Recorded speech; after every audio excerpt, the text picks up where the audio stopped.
अस्सलाम वालेकुम एवरीवन। उम्मीद करती हूँ कि आप सब खैरियत से होंगे और स्टडी भी अच्छे से हो रही होगी और मेरी दुआएं हमेशा आप लोगों के साथ हैं।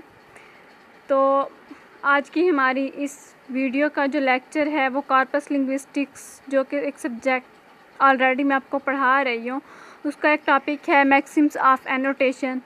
तो आज हम उसे डिस्कस करने वाले हैं। फ़र्स्ट ऑफ़ ऑल हम ये देखेंगे कि एनोटेशन क्या है। ठीक है, तो अब हम डिफ़ाइन करते हैं एनोटेशन को। एनोटेशन बेसिकली क्या है, वो एक कमेंट है या एक्स्ट्रा इन्फॉर्मेशन होती है जो कि हम किसी भी टेक्स्ट में जो है ना ऐड कर देते हैं, उसे हम एनोटेशन कहते हैं। उसे हम सिंपल वर्ड्स में एनोटेशन कहते हैं। ठीक है, एक कमेंट या जो एक्स्ट्रा इन्फॉर्मेशन होती है हम किसी भी चीज़ में ऐड कर देते हैं। अब हम देखते हैं डेफिनेशन को कि डेफिनेशन क्या है एनोटेशन की। An annotation is extra information associated with a particular point in a document or with other piece of information. It can be noted that it includes a comment or explanation. कि annotation जो है basically वो एक extra information है जो कि हम associate करते हैं एक पर्टिकुलर पॉइंट के साथ किसी भी डॉक्यूमेंट में या फिर किसी जो है ना जो इम्पॉर्टेंट इन्फॉर्मेशन होती है उसमें। और इसमें ये नोट किया जा सकता है कि ये इंक्लूड करती है एक कमेंट को या फिर किसी एक्सप्लेनेशन को। ठीक है, जैसा कि फॉर एग्ज़ाम्पल हम कोई भी टेक्स्ट लेते हैं हमारे, जैसा कि क्लासरूम में हमारे पास कोई एक्टिविटी होती है, कोई टीचर हमें पैराग्राफ देता है तो उस पर हमें जो है ना वो उसी टॉपिक से रिलेटेड हमें कोई कमेंट करने को कहता है या हम अपनी मर्ज़ी से कोई कमेंट कर देते हैं उससे रिलेटेड, तो उसे हम एनोटेशन का नाम देते हैं। ठीक है, उसके बाद हम आते हैं इसके ओरिजिन पे कि जो एनोटेशन का वर्ड है वो कहाँ से आया। तो बेसिकली जो एनोटेशन का वर्ड है late Middle English from French और फ्रॉम लैटिन एनोटेशियो। ठीक है, एनोटेशियो से ये वर्ड निकला था। उसके बाद हमने एनोटेशियो में एडिशन की है एन की, फ्रॉम द वर्ब एनोटेयर, कि एक वर्ब था एनोटेयर, फिर उसमें जो है ना हमने एडिशन की, उसे हमने एनोटेशन बनाया है। अब हम आते हैं जो हमारा मेन टॉपिक है मैक्सिम्स ऑफ एनोटेशन पे। तो जो मैक्सिम्स ऑफ एनोटेशन हैं, लीच थे एक जो है ना लिंग्विस्ट, तो उन्होंने मैक्सिम्स ऑफ एनोटेशन को डिस्क्राइब किया है 7 टाइप्स में। कि जो मैक्सिम्स ऑफ एनोटेशंस होते हैं वो 7 टाइप्स के हैं। फर्स्ट ऑफ ऑल उन्होंने ये बताया है कि it should be possible to remove the annotation from an annotated corpus in order to revert to the raw corpus. कि ये जो है ना इसमें मुमकिन होना चाहिए, उसने ये नहीं कहा कि मुमकिन है, उसने कहा मुमकिन होना चाहिए कि हम एक एनोटेशन को रिमूव कर सकें किसी जो है ना एनोटेटेड कॉर्पस से, इस चीज़ के लिए कि हम उसे रिवर्ट कर सकें टू द रॉ कॉर्पस से। फॉर एग्ज़ाम्पल जिस तरह से ये वर्ड है एक जी से हमने जो है ना आगे क्या बनाया है, उसे रिकन्स्ट्रक्ट किया है गोइंग के साथ। Going indicates a risk rising pitch. अब गोइंग देखिए, हम इंटोनेशन क्या है, बेसिकली इंटोनेशन जो है वो राइज और फॉल ऑफ पिच है कि हमारी जो टोन है वो राइजिंग है या फॉलिंग है, किस तरह से है। तो इसमें भी अब देखिए rising pitch on the first syllable है going off the word going, meaning that original words can not be so easily reconstructed. कि ओरिजिनल वर्ड जो है वो इजीली जो है ना रिकन्स्ट्रक्ट नहीं किया जा सकता। इसमें उसने यही बताया है कि ये मुमकिन होना चाहिए कि हम रिमूव कर सकें एनोटेशन में से, किसी एनोटेटेड कॉर्पस में से कुछ चीज़ें होना चाहिए। उसके बाद जो नेक्स्ट हमारा पॉइंट है वो क्या है कि वो कहता है कि ये पॉसिबल होना चाहिए कि हम एनोटेशन को एक्सट्रैक्ट करें by themselves from the text, कि बहुत सारों में से जो है ना कुछ एनोटेशन हम एक्सट्रैक्ट कर लें। अब जैसे कि ये जो मैक्सिम है ये थोड़ा सा जो है ना टॉस टाइप है, कि मतलब थोड़ा सोचने पे हमें मजबूर करता है। This is the flip side of maxim taking points 1 और 2 टुगेदर। जैसा कि प्रीवियस पॉइंट में हमने ये पढ़ा है कि हम जो है ना एनोटेशन को रिमूव कर सकें, ये हमारे पास ऑप्शन होना चाहिए कि हम एनोटेशन को रिमूव कर सकें किसी एनोटेटेड कॉर्पस में से। और यहाँ में इसमें ये क्या है कि हम यहाँ से कुछ एक्सट्रैक्ट कर सकें, बहुत सारी एनोटेशंस में से किसी टेक्स्ट में से हम कुछ एक्सट्रैक्ट कर सकें। ठीक है, the annotated corpus should allow the maximum flexibility for manipulation by the user, कि ये जो है ना हमें अलाउ करे कि हम यूज़र को कि हम जो है ना मैक्सिमम फ्लेक्सिबिलिटी होनी चाहिए कि हम जो है ना इसमें से एनोटेशन को एक्सट्रैक्ट भी कर सकें और इसमें से हम कुछ रिमूव भी कर सकें। Okay, we come to the next point. It should be made clear how and by whom the annotation was carried out, कि हमारे पास ये ऑप्शन होना चाहिए कि हम जो है ना क्लियरली ये चीज़ अंडरस्टैंड कर सकें कि जो एनोटेशन है, जो एडिशन या कमेंट है, वो किसने दिया है और कैसे किया है। कॉर्पस में भी annotated manually either by single person और बाय नंबर ऑफ पीपल, कि जो एक कॉर्पस होता है, जो स्पेसिफिक फॉर्म ऑफ टेक्स्ट है हमारे पास, जो ऑथेंटिक या पर्टिकुलर टेक्स्ट है, वो स्पोकन भी हो सकता है, वो रिटन भी हो सकता है। तो वो एनोटेटेड किया होता है, या तो वो किसी सिंगल पर्सन ने भी किया होता है या फिर बहुत सारे लोगों ने मिलके भी उसमें कमेंट किया होता है। तो अल्टरनेटिवली द एनोटेशन में be carried out automatically bye computer program, और ऐसा भी हो सकता है कि किसी ह्यूमन बीइंग ने ना किया बल्कि वो कंप्यूटर प्रोग्राम से इस तरह से ऑटोमेटिकली लिया गया हो, हुज आउटपुट मे और may not be corrected by human beings, कि उसकी आउटपुट किसी ह्यूमन बीइंग ने करेक्ट ना की हो।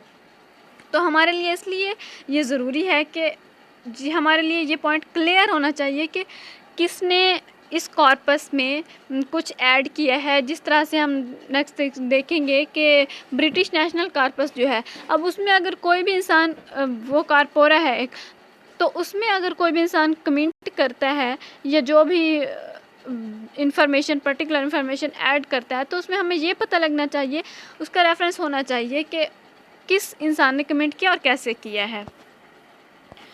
We come to the next point, the annotation scheme should be based on guidelines, कि जो एनोटेशन स्कीम है वो बेस करनी चाहिए गाइडलाइंस पे, which are available to the end user, जो कि एंड यूज़र को अवेलेबल हों।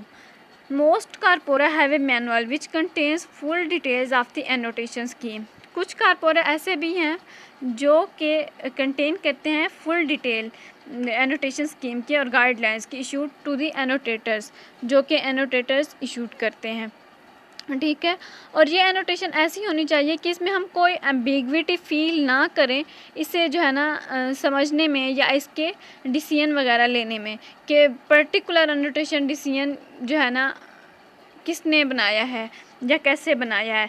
तो इसमें हमें कोई इशू नहीं होना चाहिए, बल्कि ये जो है ना गाइडलाइंस पे बेस करे। For example, you might want to briefly look at an example of the guidelines for part of speech annotation of the BNC corpus. अब बीएनसी कॉर्पस क्या है? BNC corpus British National corpora है।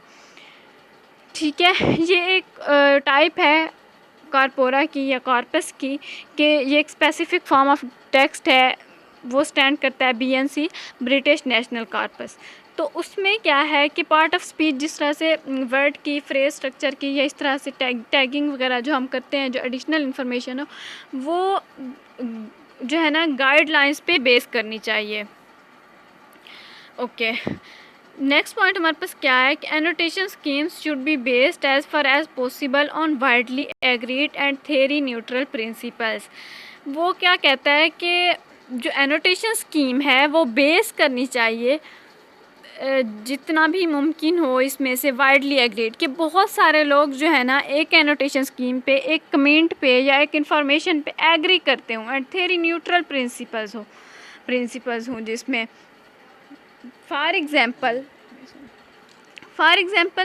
जिस तरह से एक past corpora है। Past एक टर्म है छोटी सी, जो कि इंक्लूड करती है जैसे कि ट्री डायग्राम वगैरह हो गई या फिर फ्रेज मेकर्स हो गए।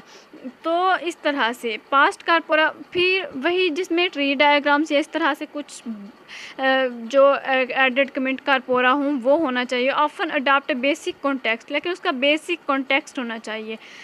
फ्री स्ट्रक्चर ग्रामर, उसमें क्या हो कि बेसिक context क्या हो, free structure grammar rather than implementing a narrower specific grammatical theory such as Chomsky's principles and parameters framework।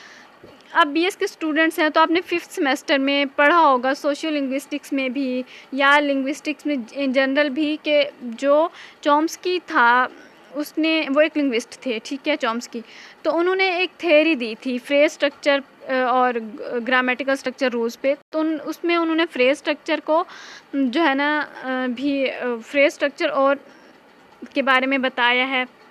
उसमें उन्होंने प्रिंसिपल्स मतलब एक स्पेसिफिक फॉर्म में लागू कर दिए हैं, ठीक है। तो इसमें वो कह रहा है कि हमारे पास फ्री स्ट्रक्चर ग्रामर होना चाहिए रादर देन इम्प्लीमेंटिंग ए नैरोअर स्पेसिफिक ग्रामेटिकल थ्योरी। तो इसीलिए वो कहता है कि हमारे पास ये इख्तियार होना चाहिए कि इसमें काफ़ी सारे लोग जो है ना एक ही पॉइंट पे एग्री करते हों, उनमें मतलब कंट्रीब्यूशन ना हो कि एक कह रहा है कि इसमें महदूद होना चाहिए ये पॉइंट, दूसरा कह रहा हो कि लामहदूद हो, तो इस तरह से कंट्रीब्यूशन ना हो कि उसमें कोई कॉन्फ्लिक्ट ना हो। ओके, नेक्स्ट हम आते हैं कि जो एंड यूज़र है should be made aware that the corpus annotation is not infallible, कि जो कॉर्पस एनोटेशन है इनफेलिबल जो है ना वो नहीं है, but simply A potentially useful tool, लेकिन वो सिंपली एक पोटेंशियली यूज़फुल टूल है जिस पे हम पोटेंशियल दे रहे हैं। Any act of corpus annotation is by defining definition also an act of interpretation, के कोई भी एक्ट ऑफ जो कॉर्पस एनोटेशन है वो बाय डेफिनेशन एक एक्ट ऑफ इंटरप्रिटेशन भी है, कि एनोटेशन को मतलब हम किसी चीज़ से रिलेटेड जब कोई कमेंट ऐड करेंगे तो इसका मतलब ये होगा कि हमने कुछ इंटरप्रेट किया है उसके बारे में। और बेसिकली जो काफ़ी सारे लोग होते हैं वो ये मतलब इसमें फ़र्क नहीं कर पाते कि जो इंटरप्रिटेशन है वो क्या है और जो ट्रांसलेशन है वो क्या है। ट्रांसलेशन क्या होती है, बेसिकली वो स्पोकन और रिटन दोनों में हो सकती है और किसी भी लैंग्वेज की हो सकती है, ठीक है, और वो एक लैंग्वेज से दूसरी की तरफ उसे हम ट्रांसलेट कर लेते हैं और उससे ज़्यादा नेक्स्ट ऐसे। तो जो हमारे पास इंटरप्रिटेशन होती है वो एक लैंग्वेज से दूसरी को मतलब इंटरप्रेट करना, कि एक स्पीकर जो है ना दूसरे एक लैंग्वेज को दूसरी लैंग्वेज में इंटरप्रेट कर दे, वो रिटन में होता है ना कि स्पोकन में होता है। ये मोस्ट ऑफ द टाइम ये जो इंटरप्रिटेशन होती है वो रिटन में होती है, रिटन फॉर्म में, either of the structure of the text or of its content, कि वो स्ट्रक्चर का टेक्स्ट हो या फिर उसका कंटेंट हो।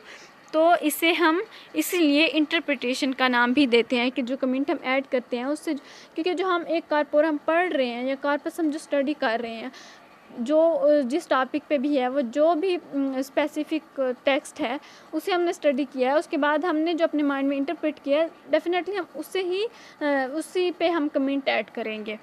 ओके, हमारे पास जो लास्ट पॉइंट है वो है कि no annotation scheme has the priori right to be considered as a standard, कोई भी एनोटेशन स्कीम ऐसा कोई प्रायोरी राइट नहीं है उसके पास कि वो स्टैंडर्ड कंसीडर्ड की जा सके, बल्कि standards emerge through practical consensus, कि हम प्रैक्टिकल कंसेंसस के ज़रिए स्टैंडर्ड एमर्ज करते हैं कि कौन सी, हम उसे प्रैक्टिकली चेक करते हैं कि वो कौन सी जो है ना एनोटेशन स्कीम है वो हमारे लिए जो है ना प्रायोरी राइट है या नहीं है, इस तरह से। तो अब हम अपने टॉपिक को कंक्लूड करते हैं कि एनोटेशन क्या है। बेसिकली वो है एक नोट ऑफ एक्सप्लेनेशन या फिर कमेंट है एडेड टू ए टेक्स्ट और diagram. There are many types of annotation, like corpus annotation हो गया कि कॉर्पस कोई भी स्पेसिफिक फॉर्म ऑफ टेक्स्ट है उसमें हम कुछ कमेंट्स वगैरह ऐड कर देते हैं तो उसे हम कॉर्पस एनोटेशन का नाम दे देते हैं। Linguistic and non linguistic annotation हो गया। लिंग्विस्टिक क्या, स्टडी ऑफ लैंग्वेज है। स्टडी ऑफ लैंग्वेज में क्या होता है कि हम वर्ड स्ट्रक्चर देखते हैं, फ्रेज देखते हैं, सिंटैक्टिक देखते हैं, सेमेंटिक स्ट्रक्चर देखते हैं, तो इस तरह से जो है ना लिंग्विस्टिक एनोटेशन होती है। जो नॉन लिंग्विस्टिक होगी तो उसमें जैसा कि फिलिंग हेजिटेशन हो गया, फिलिंग गैप्स हो गया, इस तरह से जो नॉन लिंग्विस्टिक एनोटेशन होगी। और आज हमने अपने टॉपिक में क्या डिस्कस किया है कि मैक्सिम्स ऑफ एनोटेशन डिस्कस किया है। तो मैक्सिम्स ऑफ एनोटेशन में लीच डिस्क्राइब करता है 7 टाइप्स ऑफ मैक्सिम्स को, जो कि हम आज के टॉपिक में डिस्कस कर चुके हैं।